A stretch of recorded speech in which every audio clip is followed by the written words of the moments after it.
Well, have you ever needed a way to hold your fasteners while you spritz them with a little paint instead of buying new ones?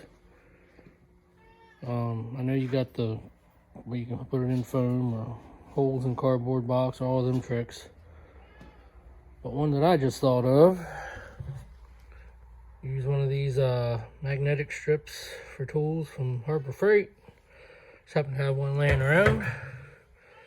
So what you do is you cover it in your tape of choice. If you don't want to get no overspray on it, because you may use it for something else.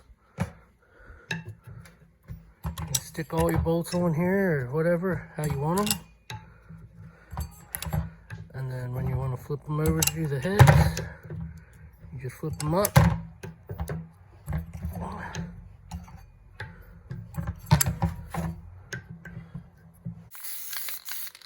Just fogging these. Flat black. They'll be on chassis anyway, so they ain't gotta be immaculate. Then you just flip them over like so the heads are standing up.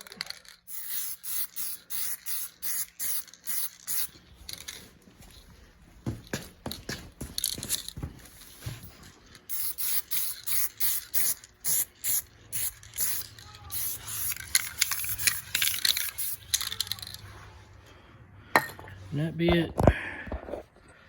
So, you know, take it with a grain of salt or whatever. Just a suggestion on how you can do stuff like this easier. Oh, sneak peek of what's coming up on my non-successful Average Joe's Garage YouTube channel.